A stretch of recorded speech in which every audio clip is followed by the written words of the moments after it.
So how's this for a classic tale? A young girl in small-town Canada dreams of becoming a big star someday and performing in front of massive audiences worldwide. Well, for Serena Ryder, that childhood fantasy is now her life. There have been awards along the way, and some of her songs have topped the music charts. But as Marilla Fernandez discovered, there have also been profound lows, which Serena Ryder is finally ready to share.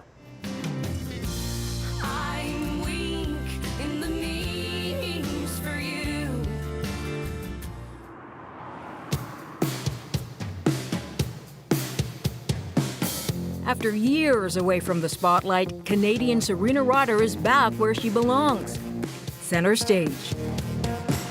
Don't want you in my dreams, don't want to fall asleep, don't want to miss anything that you're gonna do to me. She and her band are preparing for an international tour that could last more than 2 years. All our thoughts, they turn into energy. Rehearsing a new batch of songs, including this one, her new single, Electric Love. From the brand new album, her first in 5 years. The long-awaited follow-up to her award-winning smash album, Harmony, and that signature hit, Stompa. People working every night and day, never give yourself no time, got too many bills to pay. That song went triple platinum in Canada alone, selling nearly 250,000 copies. Clap your hands, stomp your feet. I feel like the goal for me is to write timeless music. Music that's honest and truthful and brings out emotions in people, and they, can really relate to it. Now at 34, she's been recording music for half her life, but she's been performing much longer than that.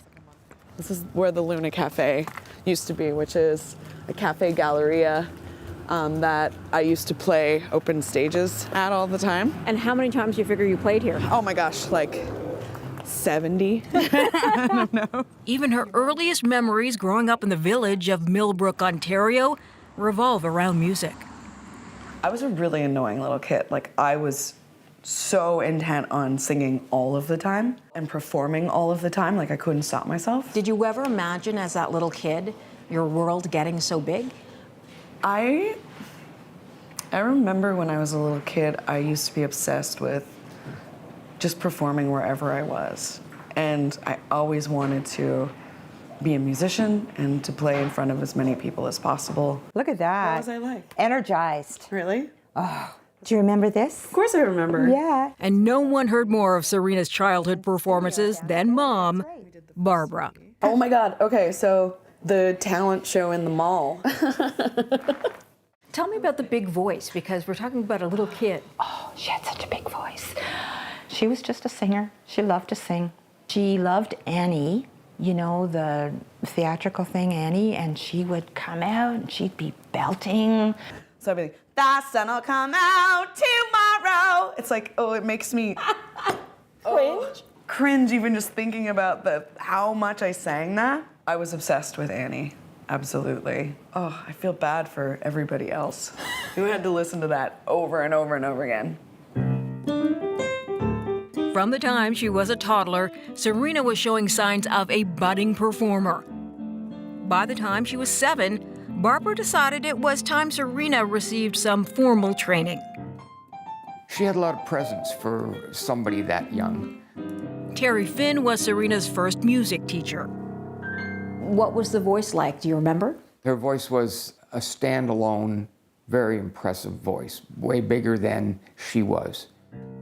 That voice was soon making headlines in the local paper. And within a year of working with Terry, it was time to showcase that talent at her very first gig. She was ready. I think I just wanted to show her off. She and Terry were booked to play the biggest venue in her hometown, right on Main Street, the Millbrook Legion. This is where it all began, actually. It's the first place that I had my very first show at 8 years old. 8 years old. A little girl with a big voice. You can hear it in this audio recording of that first show.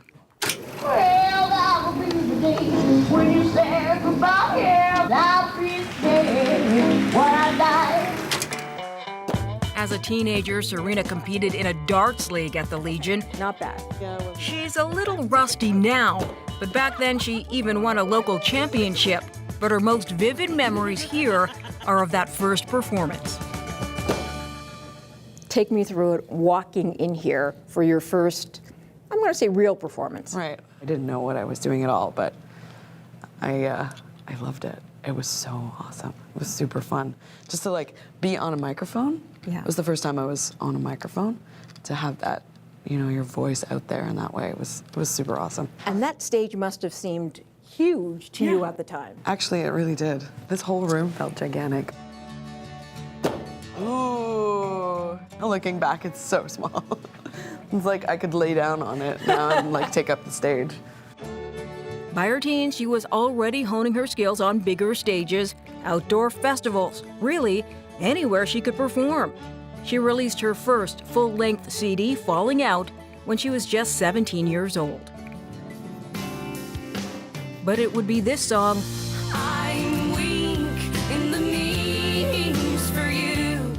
Weak in the Knees, on her third album in 2006, that would be Serena's first real breakthrough. My legs are strong and I move on. Whenever I would play it, the audience would really respond. It was like people's wedding song. I had people even propose during my show to that song.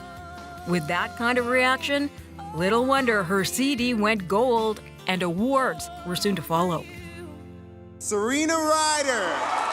In April 2008, she would win her first Juno as Best New Artist of the Year. I'm absolutely honored to be on this stage right now. Thank you so much. Over the next few years, she would go on to win 5 more Junos. Why do you think she's been so successful?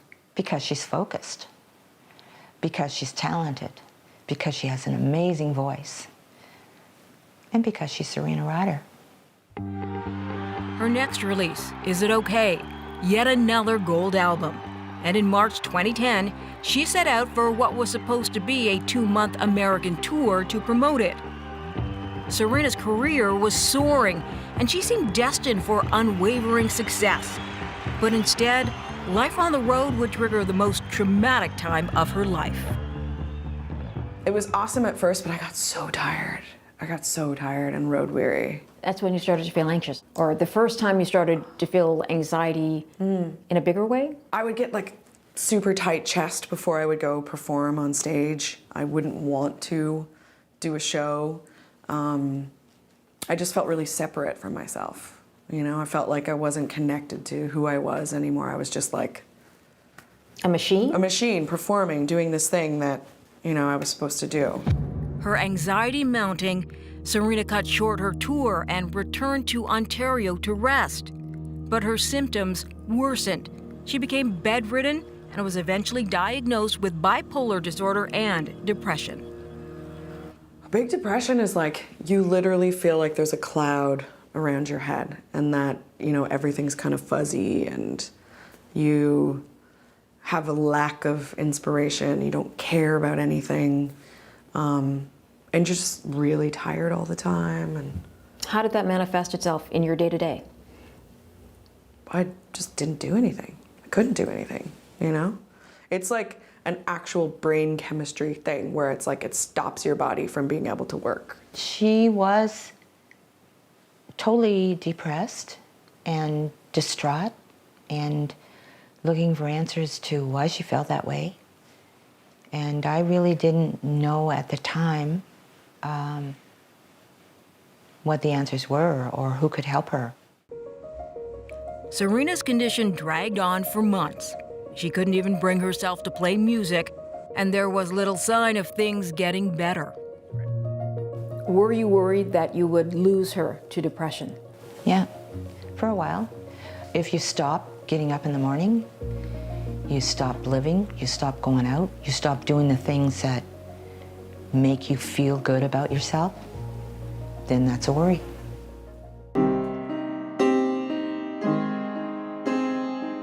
But thanks to the help of a therapist and antidepressants, after 6 wretched months, the depression at last lifted. Over time, Serena realized keeping depression at bay would be a lifelong challenge. Eventually, she chose to open up about her struggles, even becoming a spokesperson for the Bell Let's Talk mental health campaign. I think that the more people talk about it, the more that it's not as scary. Was it hard to go public about it? Yeah, terrifying, because it wasn't something that I was like, phew, my secret's gone. It's like, no, it sucked, you know, and it sucks sometimes, but it's important to speak about it so that people don't feel like they're the only ones going through it. Do you ever feel like, why do I have to deal with this? Well, when I'm going through it, I'm like, why do I have to experience this? But at the same time, I would never want to be a different person, because I would never have the spectrum of emotion that I have. That spectrum of emotion and being in those different places has made me who I am. It made me be able to create the music that I create. With that devastating bout of depression now behind her, Serena was ready to make music again. And by 2012, she was on the verge of creating her biggest hits yet, turning her into an international success. From famous friendships, She's a quintessential rock star. the wisdom of experience. Enjoy right now, this moment. When W5 continues,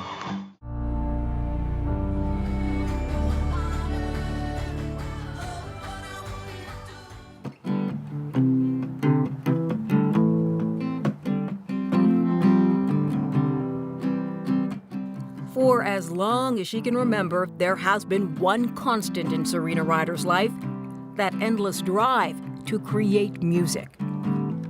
I feel like my core has always kind of stayed the same since I was 8 years old, you know? That music-making core, first nurtured in her childhood home of Millbrook, Ontario, has blossomed here in her home away from home, Los Angeles. Did you ever consider that you might do something else with your life, or was music it? Yeah, no, I didn't. I never did. It's the only thing I'm good at, too, so thank God it worked out. Just how good she was at making music was made clear in 2012. If you should fall to pieces, you know I'll pick them up. When she released her 5th album, Harmony. Hit singles like What I Wouldn't Do,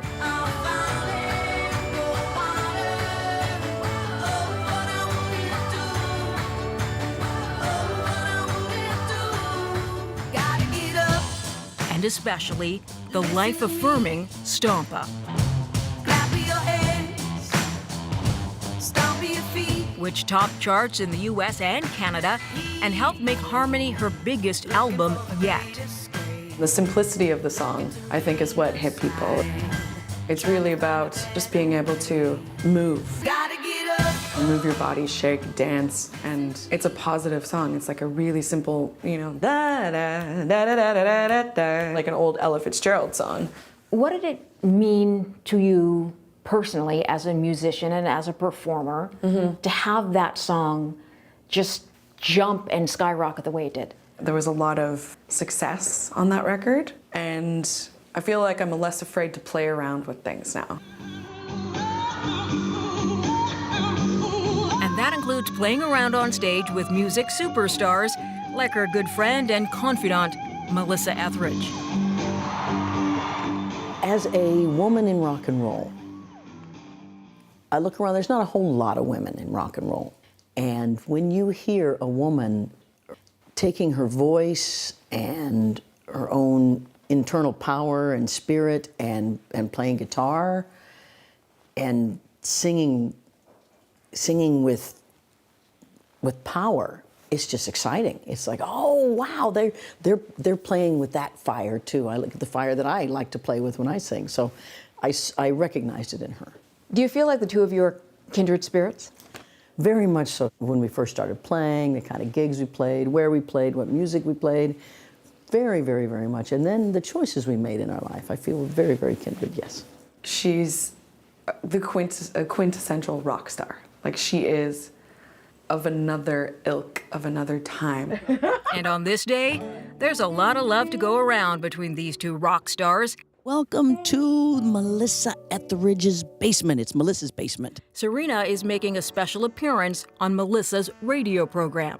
Today, my guest, my sweet, yummy, wonderful, I mean, this comes straight from the heart. Ladies and gentlemen, straight from Canada, Serena Ryder. Hello. Hello, my sister, my sweet, my love. We toured 6 years ago, you say.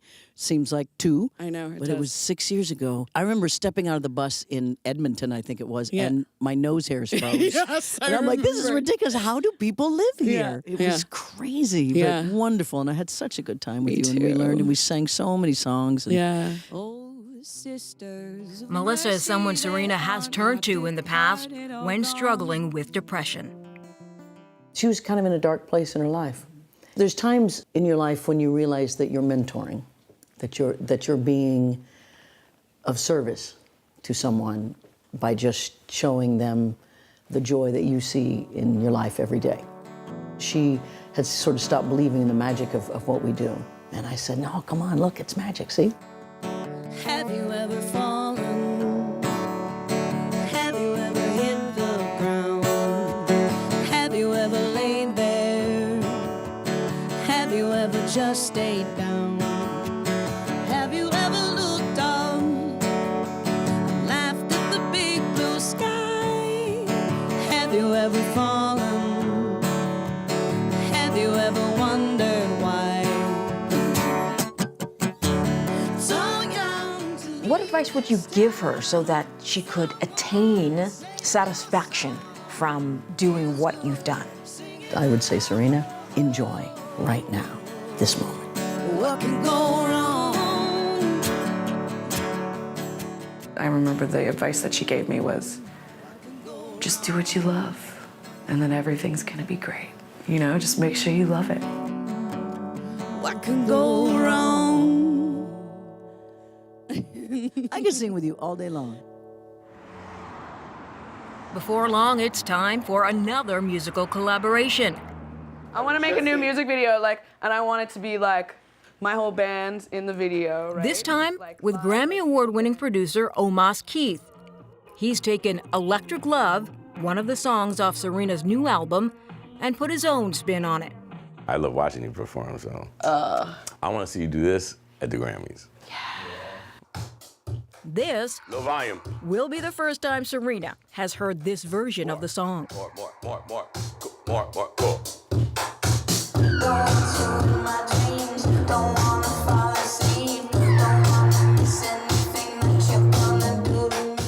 Tell me about listening to a song that was your song, but now was a collaboration. It's a whole new world. It's another song.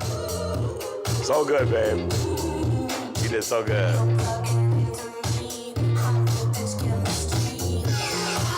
Listening to it for the first time, it's amazing. You know, and it was inspired. It made me want to dance. It made me want to move, and I'm just freaking out about it. It's unbelievable.